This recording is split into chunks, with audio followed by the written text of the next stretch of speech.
the short term, which is involving the cardiogenic shock, the long term, which is the chronic cardiomyopathy and its types, and subacute.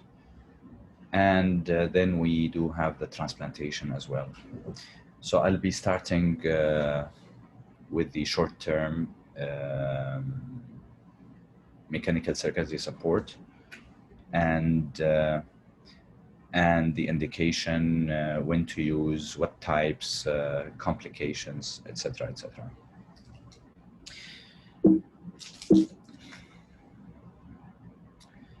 So starting with the epidemiology,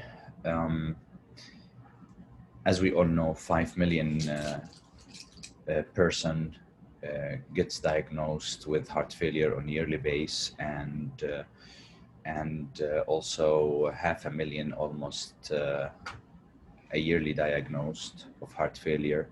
More than half of them dies per year.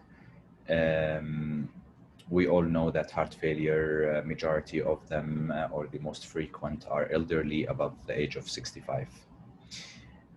What is heart failure? And it is the advanced refractory stage 4 heart failure, which is almost 5% of the heart failure population.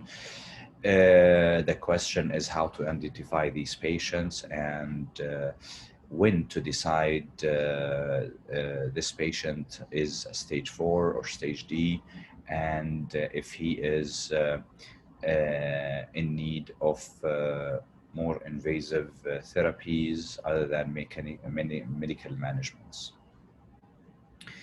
So as we all know that heart failure, the advanced form of heart failure, grade 4 or stage D, is as aggressive as the most aggressive malignancy, which is the pancreatic cancer. And hence, the cause of death is quite high in these patients if they are not treated. The selection of these patients are dependent on their symptoms and signs, and that will stratify their low risk or intermediate risk or high risk. And then we can dig deeper into sort of management that they can receive, and the reflection of cost effect for the public health. So starting from medical management to more invasive CRT and CRTD, into listing them to heart transplantation, and into having dependent patients on inotropic support. Then furthermore, having crash and burn and acute cardiogenic shock needing short-term MCS, then stabilizing them and needing long-term MCS, then the destination therapy, then the palliative management, and simply comfort care leading to death. Of course, the selection depends on the patient's presentation, and this is the appropriate candidate when you have a patient being allocated at the proper time, which I will be talking about. You will have a great success and survival rate, as you see in heart transplant and LVAD, in comparison to medical therapy, versus the high-risk patients with high-risk comorbidities. Both curves goes down for the survival rate, and when they are low risk, they both curves goes up. But you cannot take low-risk patients because, again, it has complications. The MCS, the heart transplant has a complication, and the cost effect, and the patients who are in need of these and are unable to get them due to donor shortage, due to budget shortage, due to center shortage. Heart failure patients. So when are they in trouble? And how to diagnose them and how to identify how severe their failure is. So when they stop tolerating medical management and they start to having further symptoms at rest, and despite the maximum medical therapy, despite recurrent admissions to the hospital and IV therapy, despite the reperfusion for all these patients and reperfusion by mechanical circulatory support and by all the inotropes, and yet the patients are having cardiorenal syndrome with low GFR, low urine output, and high creatinine, and this is cardiorenal syndrome, which is, we call it pre-renal syndrome for acute renal failure class 5 and above. When their lifestyle has completely changed, meaning no more traveling, no more praying, no more fun in life, bedridden, bedbiden, major adjustments need to be taken, and yet it's not working. So this is the time when they are in trouble and we need to interfere. Persistence, poor exertional intolerance, we have mentioned that. Poor quality of life, of course, because this poor lifestyle adjustment leads into poor quality of life, leads into rapid, not only the LV dilatation and remodeling, but also the RV dilatation and failure. And this will indicate a failure of RV and pulmonary vascular resistance and high PA pressure with going into pulmonary edema, with going into further declining in the cardiac output, whether it's the left side or the right side, and hence edema, ascites, lower lymphedema as well, and pulmonary edema. This is a very important slide, and you need to understand this. It's called Intermax Profiling, and Intermax tells us about the acuity of the patient when they present themselves to the hospital, and the treatment, the management, dependent on this, because when we mention when is the proper candidate presenting itself for the treatment, we are requesting whether it's heart transplant or MCS short-term or long-term or even medical therapy, all dependent on the Intermax profiling, which is translated into number 1 to 7. Number 1 is critical cardiogenic shock, but now they are changing this also 0, which is crash and burn. 1 is crash and burn as well, but 0 is dead in the hospital or dead in the street, and even non-witnessed sudden death, where we revive the patient in the street and give him an ECMO and ELS bringing him to the hospital, reanimated over a few days or weeks, and then test his neurological deficit, if any, and multi-organ failure, if any, and how we can manage that. I will be mentioning that just now.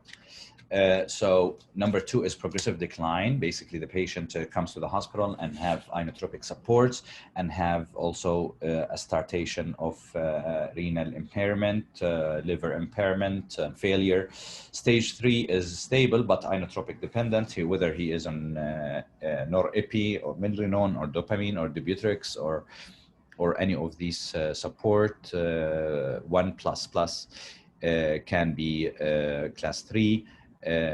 When they decline further, they go class 2. Resting symptoms, class 4, and this is where the query whether maximum medical therapy or optimized medical therapy versus LVAD. Now they are negotiating between both. I still believe that Intermax 4, there is a room for medical management until it fails over a year. 5, 6, 7, these are not MCS. These are exertion intolerance, exertion limited, and advanced NIHA class 3 to 4. So these can be always managed medically. What are the strategies? We all know either heart transplant, LVAD to transplant, LVAD to LVAD, which is short-term to long-term, LVAD to even what we call decision. So bridge to decision until we decide. And destination and recovery, or LVAD to transplantation.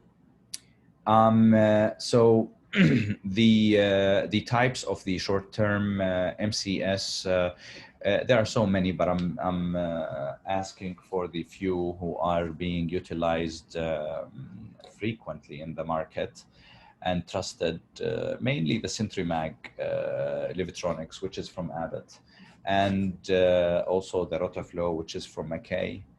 The Abiomed is more and more being utilized, and Biomedicus is less and less being utilized. So this is a third slide here is the Mackay and Rotaflow. These are simply basically cardiopulmonary bypass. This is the Biomedicus. No, this is the Centrimag, sorry. And this is the CardioHelp. This is the Centrimag, and this is Biomedicus. This is CardioHelp, which is a 30,000 Rial device, and this is a 10,000 Rial device, which is the Rotaflow. The differences, these both are Mackay. The differences is this one, for what I have mentioned, sudden death in the street, we bring the patient, we add them because they are very movable, to helicopter, to a bus, an ambulance, and they stay much longer than the other one. This is a week to two, this is up to a month. And of course, we use it even longer. Percutaneous implantable devices, starting with the intra-aortic balloon pump. I believe everyone is aware of that and understand what does it mean. It's percutaneous. Impella 2.5 to 5, but 2.5 is the percutaneous one. 5 RP is the percutaneous one, which is for the right-sided. 5 LP is a cut down. Tandem heart can be percutaneous and can be surgical, and ECMO, as we all know, percutaneous or surgical. This is the balloon. This is the Impella. This is the inflow, and this is the outflow through the aortic valve inserted. And this is tandem heart, which is stabilized on the thigh, entering the femorals, going to the right atrium, femoral vein, what I mean, and to go into the right atrium, make an ASD iatrogenic, and then go to the lift system to support the lift system. This is the RP Impella and LP Impella. So you can see the curvatures of the RP is even more than the LP inlet and outlet. So basically it sucks from the ventricle, left ventricle, and the outflow into the ascending aorta. The RP goes inside the femoral vein into the ventricle, into the right atrium, into pulmonary artery. It has the inflow in the right atrium and the right ventricle, and the outflow into the pulmonary artery. CardioHelp again is here, and this is the evolution basically of the intracorporeal and the extracorporeal. ECMO is extracorporeal, tandem heart extracorporeal. The PHP is from Abbott. It's similar to Impella. It's not being utilized much, honestly, but it's an axial flow. These are centrifugal flow, the tandem heart and Impella, and ECMO, Centrimag as well. Impella is similar to the PHP, and both are inserted intravascular or intracorporeal. Of course, the intra-aortic balloon pump is intracorporeal. This is an extremely important slide. I just need to, excuse me here, just need to push this on the side. Does it show on my screen what I'm doing right now? Or this is? Yes. Oh, yes. Wonderful. Yes. So I'm just trying to, because I have the mute, start video, whatever on my screen, I need to hide it. So I'm gonna hide floating meaning control. Oh, it's hidden. Acute refractory cardiogenic shock, multiple inotropics, support, and vasopressors, presence or absence of intra-aortic balloon pump. And the patient, of course, has multi-organ failure, acute multi-organ failure, because acute heart failure causes low cardiac output, which affects the perfusion for end organ, such as kidney and liver mainly. The liver can get a really big hit and takes longer time to recover, a month or 2 months, versus the kidney takes 2 weeks to 2 months. The patient comes in, and with MOF, we are unaware of his neurologic status since he arrested, we don't know, a minute ago or an hour ago.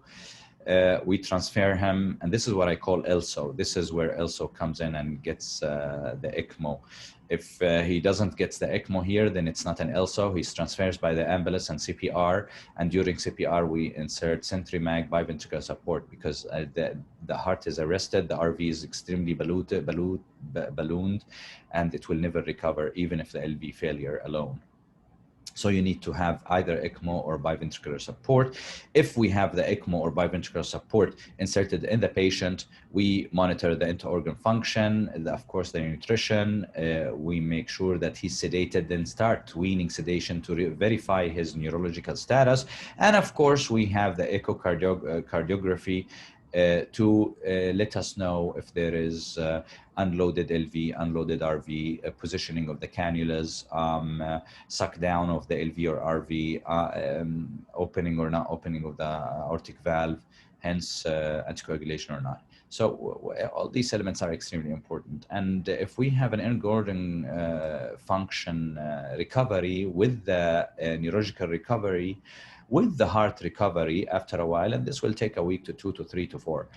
But if we have the 3 of them recovered, then basically we remove the assist device, whatever it is. If only recovered brain and other organs without the heart, then at that time we have to upgrade because we can no longer leave the patient on short-term MCS. So we go to total artificial heart. If it's a BiVAD, we go to heart transplantation. We go to HeartMate or HeartWare or any durable device. If we're unsure of the recovery of the end organ and unsure of the recovery of the heart, but the neurological deficit is quite aggressive and irreversible, we of course have to confirm that with the multiple tests with the neurologist and make sure that there is no prognosis, so we can withdraw the CentriMag, hence death. So short term may eliminate the need of treatments for can I ask Dr. Feras? No, can we have the questions at the end? Okay. Everything. Okay, clear. Thank you. Okay. The placement of an expensive durable devices in a critically ill patient. So the urgency of bad placements plays a major factor in patient survival. Of course, this is all in the Intermax 1-0. Introtic balloon, I'm not going to go thorough, honestly, because I believe all of you knows that, and I since the last lecture of Abdullah Hudayb. But we all know, in short, introtic balloon is very feasible, is the least aggressive invasive method, and it provides 1 liter plus or minus 300 cc. The percutaneous assist, that's another step up than the balloon pump, is the tandem heart and the Impella. Both are percutaneous, and the Impella is axial flow. The CentriMag or the centrifugal flow is the tandem heart, and both are placed into the femoral. Impella can be placed into the axillary, but it's tested in very, very few centers. And now this is the comparison between both. More or less, both are Impella and tandem heart are equal in the outcome and in regards to cardiac output. But there is a comparison between Impella and our introtic balloon pump, which I will show you the literature. They're both here. You can see within the first 30 days some slight differences showing a trend of significance, higher mortality and in comparison with survival between the intra-aortic balloon pump and the Impella. And a lot of centers says it was a controversy, honestly, saying the intra balloon has higher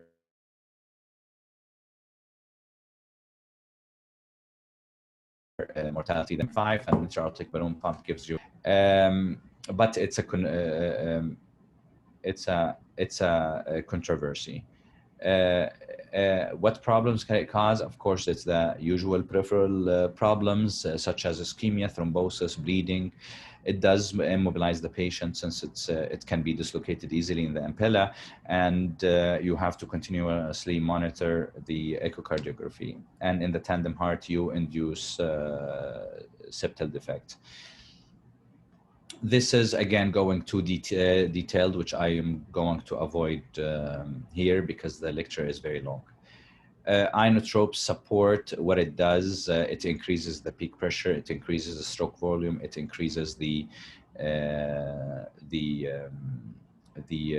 workload on the ventricle, hence the consumption of the oxygenation. So it does have huge limitation in heart failure, and hence they usually can last for a few days because you consume all the ATPs and you need to start to help the heart and rest the heart. So intra-aortic balloon pump, it does not change the work. However, it increases the stroke volume and decreases the afterload. The VAD and Impella, it does reduce the heart work because it unloads extremely all the volume of the heart, and it reduces the peak pressure, and it does reduces the volume.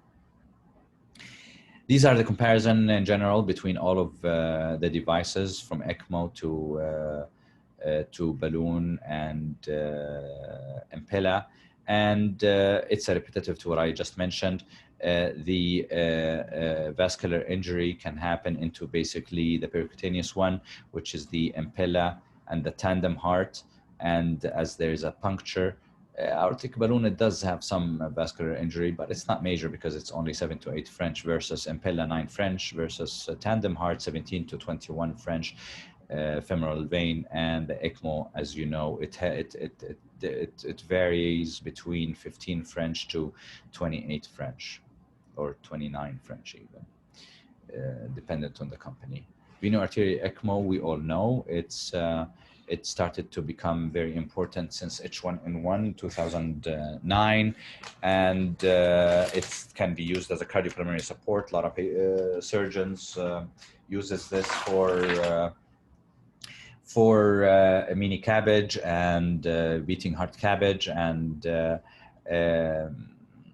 simple procedures such as TAVI and needing to unload or valve-in-valve or transmitral mitral clip in case of patients is unstable.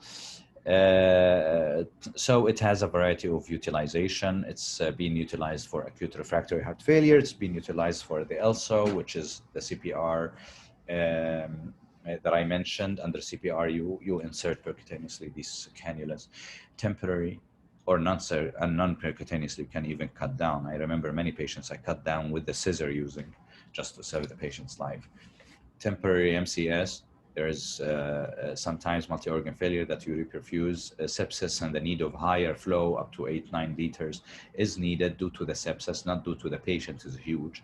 Mechanical ventilation, the VV ECMO, and the neurological assessment for patients who are under CPR, and we don't know if he recovers or not. So you don't jump and go ILVAD and total artificial heart, investing $1 million or $2 million, not knowing the patient is brain dead or brain alive. Bridge to transplant, bridge to destination, post-cardiotomy, a failed cardiac surgery, also utilize that. What does it do? You can either, so you can resuscitate acute cardiac insult and acute cardiac failure and cardiogenic shock. If you put it peripherally, it provides you probably 3 liter, 3.5 liter, 2.5 liter as a partial support, and if you need it as a full support because of XYZ reasons, such as pulmonary edema, you're unloading the left ventricle, then you go to central or even peripheral and add another cannula through the right superior right inferior pulmonary vein, and you basically empty the patient furthermore. But sometimes you have limitation with small vessels in the peripheral, then you need to go central and support up to 5-6 liter. You have to be careful. Echocardiography is needed because you have to make sure that the aortic valve opens at all times, especially if there is a prosthesis. Otherwise, you're going to have aortic thrombosis. So you need to treat as such. and dissect every case by case. There are no guidelines in these things. There are experiences, and they are articles that have been published on case series or on retrospect studies that we can always come back to. ECMO LVAD by VAD, it's the difference between them, a presence or absence of oxygenator between the ECMO and LVAD, and the addition of RVAD making it BiVAD can be done on multiple approaches. We're not going to go into that. I always like to bring this slide because I want to tell everyone that you can always do an LVAD even if you don't have durable devices. This is with Rotaflow, inserting the patient in acute cardiogenic shock, inserting to the ascending aorta cannula and to the right superior pulmonary vein, and basically utilizing it for almost 4 months until we transplanted the patient. Another novel procedure, percutaneous right ventricular support. This paper is being published about 7 years ago or 8 years ago in EGCTS, and it simply tells us about the need of the RVAD and how the RVAD percutaneous ones are feasible in a patients who are in failure post LVAD or post short-term LVAD or long-term LVAD, and the percutaneous cannulas can varies, and there is now a new one for the past few years being utilized called Cardiac Assist, which is Protect Duo, inserted in the right jugular vein, wired into the pulmonary main trunk, and the inflow is in the right atrium, in the right ventricle, and the outflow into the pulmonary artery, and it can last for 4 months. Another randomized trial to evaluate the feasibility, efficacy, safety of patients who undergoes whether intratic balloon pump, whether percutaneous left ventricular assist device, and their outcome as a treatment for these patients who goes into cardiogenic shock and MI. And of course, they were a short cohort. I believe this paper was published by what's their name? Harefield. So they have compared a small group between 12 and 12 or 12 and 13 patients, and pretty much both showed the really good and excellent outcome. But of course, the Impella has unloaded the left ventricle in a more significant way than the intra-aortic balloon pump. Yet they have decreased the mortality, and it was only 46%. In these patients, mortality goes 85%. So these are the patients who are class Intermax 0 and 1. Another bridging patients after salvage bridge to decision. This is also another paper from Brompton Hospital, Brompton and Harefield, and they have maybe 4 or 5 patients who went into Centrimag and supported for a few months, and varying between a month to 3.5 months, and they all got transplanted, and they all survived. Another patients who were under inotropic support and with acute cardiogenic shock. It's they called it a study of Introtic, the investigation of non-transplant eligible patients who are inotropic dependent, and they have done an optimized medical therapy for these patients and who are failed to be weaning from an LVAD and needed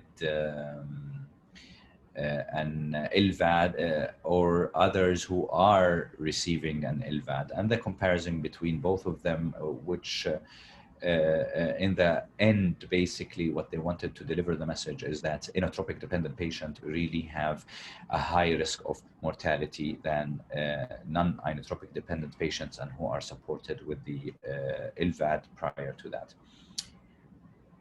I can stop here if you like, and I can show you just these few extra studies that showed the differences between a planned BIVAD insertion, so for an elective patients, versus a BIVAD insertion for under CPR ELSO patients. And of course, the outcome varies, and significantly higher survival, 65% versus 45% in the planned versus the non-planned, and that's a year per year, the survival. So it's really good result in comparison to the overall 80% death mortality in these patients in the first 30 days, not even a year, first year. This is another paper talking about the national trends where they are going into declining or trying to decrease the mortality by utilization of percutaneous devices, and the differences between the short-term device in the hospital and utilizing it to different Intermax versus 0 to 1 to 2, as it does show the decreased mortality, and it shows increased survival, and of course dependent on the patient morbidity at presentation.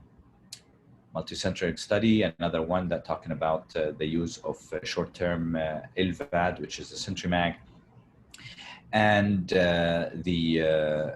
their survival basically rate and their complication, how much bleeding they are having, 20%, how much infection, 5%, how much respiratory failure due to ARDS sometimes, because you know the bloodshed and the acute pulmonary edema, all that damages the pulmonary vasculature beds and cannot sometimes be reversible. The hemolysis due to closed cannula or increased RPMs, and of course we know what hemolysis can do, reaching even it can induce liver failure and bone marrow failure. So every device has its complexity and its risk, and that's why I wanted to show that slide. Brian Maxwell, this is from Utah, this paper, and they're basically showing the extracorporeal ECMO utilization national-wise, and in almost 9,000 patients, and the budget has cost, and just showing you really have to select the patients, the dead one from the semi-dead one from the revived one or can be revived one, and they have compared the sudden cardiac death and utilizing of ECMO versus cardiomyopathy ECMO versus post-cardiotomy ECMO, and the results were in favor of the post-cardiotomy ECMO, and it did increase the survival rate in this group. So I think I should really stop here, because these are the King Faisal results, and I don't need to go to that.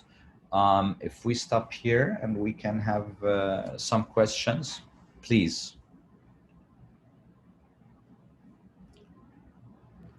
Thank you very much, Dr. Feras. Haytham Al-Bar with you.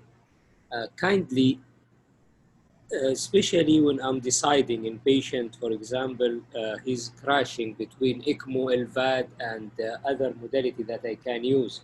I notice sometimes, some patient, high-risk patient, they book, for example, AVR plus or minus LVAD, or for example, CABG plus or minus ECMO. So when I have to use LVAD or when I have to go for ECMO.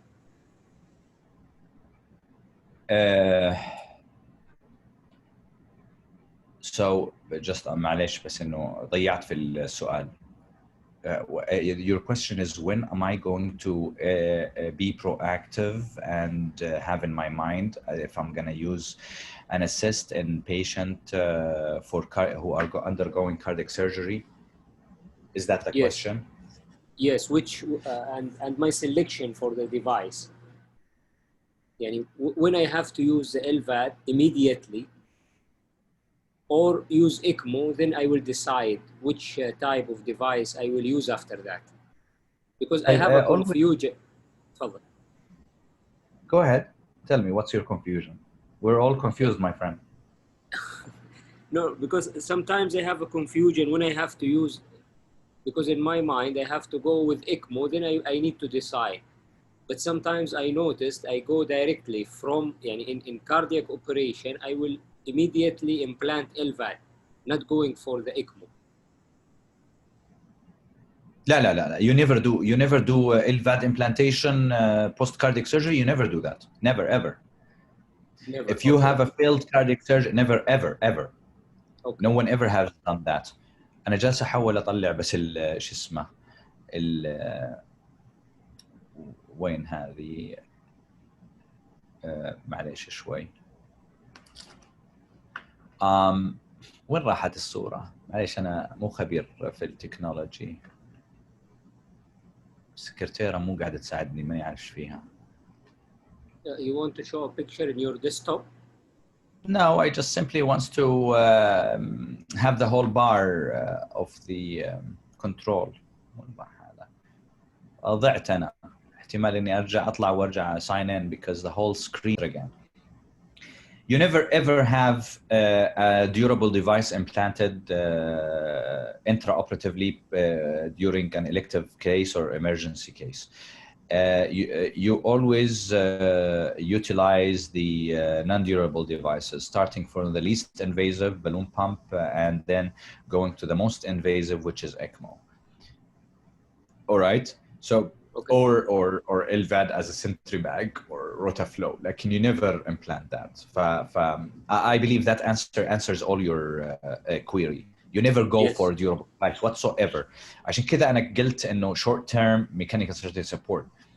And I didn't say acute cardiogenic shock. I said short term, so it can cover all kind of things. An acute cardiogenic shock patient who is not post cardiotomy, or who is post cardiotomy, or who is postpartum, or who is post chemotherapy, or post intoxication.